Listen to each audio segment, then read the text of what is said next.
Hi everyone, it's Mary with a passion for paper. Thanks so much for coming back to watch another video, and just want to say thank you for all of your comments. Happy New Year again. This is my second video of the new year. Happy 2024. Let's hope this is an awesome year for you. I also wanted to say thank you for leaving me comments, and specifically I want to shout out to Ruby, who gave me the wonderful tip with the piano paper of how to get it to stop rolling. If you've been watching any of the previous videos with these tall skinny journals, you'll might remember that I was having such a time with getting the piano roll paper to lay flat. The original piano roll paper that I put into these journals is from this box, and the song was A Mighty Blue Blues, and you can see the date there, copyright 1925. And I received this beautiful piano roll paper in the box, and as you can see, it's on a roll. I bought this from an Etsy shop, and the piano paper rolls off of this, and we cut it to size, put it into the journal, and then I laid heavy books on it for a week and a half, and it was still so curly. It would not lay flat even after all that. And then Ruby left me a comment with the tip: sprinkle it lightly with water, like a light mist, before you flatten it underneath the books. And that was the key. So today I'm going to do the unveiling. You'll get to see how the piano roll paper looks now. So in one journal, it's still just the same flat piano roll paper, and in the other one I have embellished it just a bit. So let's take a look through here. Let's look at one at a time. I'll just set this off to the side. So a couple of things that I've done since my last video. Make sure I'm in frame. They're so long that it's hard to see them all. Let me just do the measurement. So this one is 11.5 inches by, oh, I've got all sorts of things really coming out here, approximately 5.25 inch. So pretty long. Added some lace, and then on the inside I added some items here. I embellished this a bit with some coffee dyed sari silk and a little printout. This I had done already. This was some coffee dyed crepe paper from a birthday party. Well, it was white during the party, and then when I took it down, I coffee dyed it and then sewed it onto this little pocket. And here is one of my coffee dyed journal cards made from an index card, and I stencil lay the plastic stencil on here, spray it with more coffee dye, and just a little embellishment there at the top. These are lovely French check that's been printed and coffee dyed. This is for my private collection. I have been collecting French ephemera for a while now. My next goal is to scan these and add them to my Etsy shop, just a little something. Not like whole kits, but just to share some of these beautiful old documents. And these I have grunged up quite a bit in my coffee dye process, but just really enjoy how that looks with all the grungy on there. And just tuck those in here. And I haven't bound it yet, so you can see that's the way I love to put these journals together, is I keep them separated so I can keep pulling pages out and working on them and sewing them and putting them back in. Just trying to make sure we can see as much as possible. Maybe I'll turn it a little bit like that.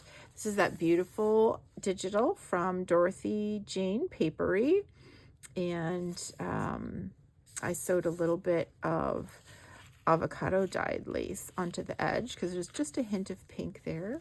along the edge. And this part I had coffee and tea dyed. And I believe we saw this the last time, one of my scrappy notepads, little pocket, the card, and another lovely pattern here. And I really enjoyed this. Make sure you can see that. Pocket here is just some beautiful vintage lace. And it was already that shape when I bought it at the antique shop. And this, I think, is new. I don't know if I saw this the last time, but I have embellished this beautiful Dorothy Jane Paperie digital, and I will link it below. This is the Eliza, Jane Austen's sophisticated cousin, and I printed her in black and white. She's actually a color digital, but sometimes I think it's fun to just print them in black and white and see how that is. And I just have lots of different little things sewn here. And then here is some fabric, coffee dyed fabric. Introducing the piano roll paper. This is amazing. It is laying down pretty well. It's kind of just a tinge flipped up here at the end. See if you can kind of see that, but what a difference. If you watched the previous video, this thing was completely rolled up. And this is the one that I have embellished with a little sewing down here at the bottom with some lace, vintage lace, and a little digital. But I was so happy. If you saw in the previous video, I just couldn't control this thing. It was so loopy. So this was a wonderful tip from one of my watchers, Ruby. Thank you so much. And see, it's just lying here nicely, not acting up. And I made a little tuck spot here. I thought that would be fun to tuck something in there. Let's see what I have lying around. This might go in there nice. I don't know. It's right in there. So just a little tuck spot. Make sure you can see the bottom. And then these digital images over here were from Ruby and Pearl, the Vintage Ladies Collection #2. Just a little collage there. Some more of the digital from the Ruby and Pearl. And I'll link that digital below as well. And some vintage pattern paper. I think I had this in here the last time, floating pocket. And this is the beautiful white acrylic paint with a stencil on pattern paper. I think this might be new. This is a little pocket here I made from a digital. Tucked a little something in there, kind of like that torn edge. This is another one of those beautiful vintage ladies from Ruby and Pearl. And I just did a stitching around with a frame. My daughter picked out those beautiful, lovely cardstock frames for me in one of the Christmas presents I got this year. So that was fun. It wasted no time getting that put right into a journal. These are the other ones, and I'm not sure where she bought them. I think she went to one of the craft stores locally and just had a whole assortment of different things. And this was one of the ones that I said, oh, I can put that in my tall, skinny, neutral journals. So did that right away. And then here's the middle part. So that's just an update of what I have been working in since I've seen you last. Got another little pocket here. Trying to make sure you can see it. These tall, skinny journals are a little unwieldy, but I think they're fun. It's like, what a nice change to work in a tall, slim journal. And this is a super grungy page. Love this upper tuck spot here. Some more beautiful Dorothy Jane Paperie from that Eliza kit. And I made a little booklet here. So a nice tall skinny booklet for a tall skinny journal. A little bit of French book page. And some coffee dye markings on this paper. And 2-hole pamphlet stitch with embroidery floss. And just a fun little booklet to write some notes on. And that's going right up there in the tuck spot.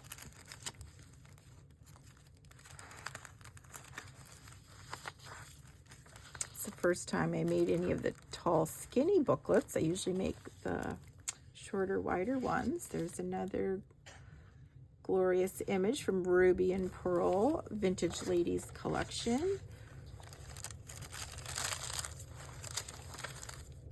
And this is the other side, laying so nice, not curling up all crazy like it did in the last video. That's the piano roll paper. So gorgeous. And we'll just, oh, something's going on here with that. I'm not sure what that is. Okay, that sometimes happens when you don't bind your journal. So, oh, this is pretty. This is the other side of the digital from Dorothy Jane Paperie's Etsy shop. And I added a little cluster, some sewing. This is that beautiful lace I got from Lavish Laces. And some sari silk up at the top. So there is the one journal coming along nicely. Another pocket there. So again, this will, I'll just keep working in these, but I wanted to update you on how much I love the piano roll paper, and it is getting quite chunky. Look at that. My one signature journal. So, and I am going to put some lace along the edge there. I already have it picked out. This is the other tall skinny journal, and we'll just look through here quick. This one's even longer than the first one.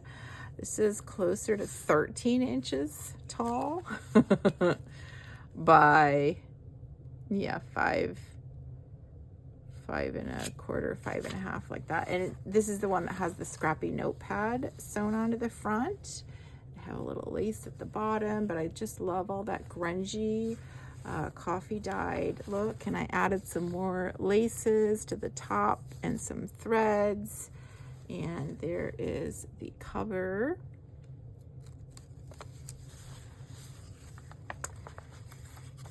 Let's just take a look through here the best we can. So I use some of the same digitals. This one is in a pocket here. I put on this beautiful lace pocket at the bottom, and I added this lovely cluster. It's so cute how the 3 and the 3 and the 9 all ended up on the same page. And that was, oh, and there's a 7 there too. So lots of lovely numbers there up in the corner. And some fabric. Digital from Ruby and Pearl Vintage Ladies Collection. This, I really love how that came out. This is the embossing I did with my rolling pin and with spritzing that water on it. And then, because I don't have like a Sizzix or Big Shot or whatever those big machines are that are awesome and lovely. Lucky if you have those, but I was watching a reel on Instagram from Francesca of Junk Journal Joy, and she recommended and actually modeled how you could just put paper into an embossing folder, spritz it lightly with water, and then roll something heavy on it. She just rolled a glass jar over it, and so I rolled my rolling pin over it and got some delightful effects. Little French book page, some more of those lovely stenciled cards. Trying to make sure I'm down here in the frame. And this is one of those beautiful authentic notes about math written in French. These were from Moricita, of Moricita's Forgotten Treasures. And I have linked her below in some of my other videos too. Wonderful, authentic French ephemera. And I also get some from Sarah, which used to be Shop Crafty Paper Bits, but she's changing her name. I just saw that today on Instagram. So the new name will be revealed soon, and then I'll be able to link that as well. I've bought several items from her too. These are from Sam Poole's digital kit, Lady in White, or Woman in White. And so they're at the top. And then we have a scrappy notepad. I have videos on how I make these if you'd like to take a look at those. And they just kind of, I'm tucking that right in here. I love the way that the scallops all kind of come down there. And sewed this pocket on since I've seen you last, and added this, a couple of things here. Sewed some sari silk on the French book page, and here is that glorious piano roll paper. So nice. Just kind of giving you the side view. It's doing very well. So much better than the last time. The video cards, I talked about those in a previous video. Here's a nice little cluster, theater, and a vintage vocabulary card with some faux tape. Little embellishment here.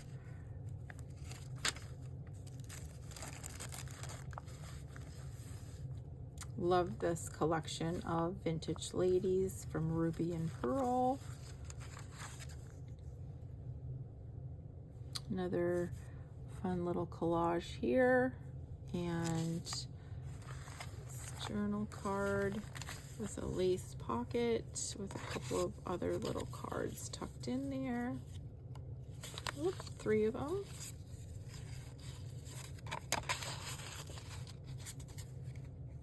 There's a pocket in the back too. That's kind of fun. Let's tuck a little something in there. A little Paris label. Fun. Love these tiny Tim Holtz paper clips. And then we have a another little scrappy notepad here. Just clipped that in. And this is also from Sam Poole Designs, the Woman in White collection. I did coffee and tea dye that one. This is that authentic French play that I showed going in there in a previous video. This is that beautiful computer paper. And I had put this in the center in my last update with these journals, and I added this lovely little cluster. And another scrappy notepad in this belly band. So I love making these. They're so much fun. Put in all sorts of different coffee and tea dyed papers with stamps. This is the Sam Poole stamp. And some music. Messy stitching at the top. Love these scrappy notepads. And I do sell these in my Etsy shop. I made a nice little belly band to sew on there. This was actually a page from Beauty and the Beast book. It's kind of a beautiful picture there. Haven't decided exactly how I'm going to set that into the journal. And then I also have this lovely French faux check that I printed and coffee dyed. And we'll just page through the rest. Here's another one of those lovely antique embroidered corners that I sewed on. And just flip through here. Really enjoying working with these tall, skinny, neutral, slightly grungy. Here's some more grunge on this pattern paper. Just been a lot of fun. Just wanted to let you see the update. Here's the other side of that piano roll paper. This side is extremely flat. Amazing. Love that. Thanks again, Ruby. Love that word blue there. And some music. And these are those lovely handwritten, authentic French math notes. Who would have thought I would have gotten so excited about math notes? It's ironic because I'm an English teacher, so here I am getting all goosey goo over these math notes. Some of them actually have equations and symbols and things measured. I have no idea what that stuff is, but it's from 1933, so that is why I'm so excited. And I love the little squares on this paper, those rounded edges, and you can see it almost looks like it's been inked. I just am amazed. I love these old papers so much, even the math ones. So I hope you enjoyed taking a little stroll through this journal, and you can kind of, oh, there's some Sorry Silk that got away. See how I've been updating it, and I'm really enjoying the mix of grungy, torn grunginess, and also the really beautiful and elegant. I think it's just so lovely to mix those two types together. So thank you so much for watching, and stay tuned for the next edition. I do hope to finish these journals soon and get them listed in my Etsy shop, and then we'll do a flip through. Okay, until next time, take care. Bye-bye.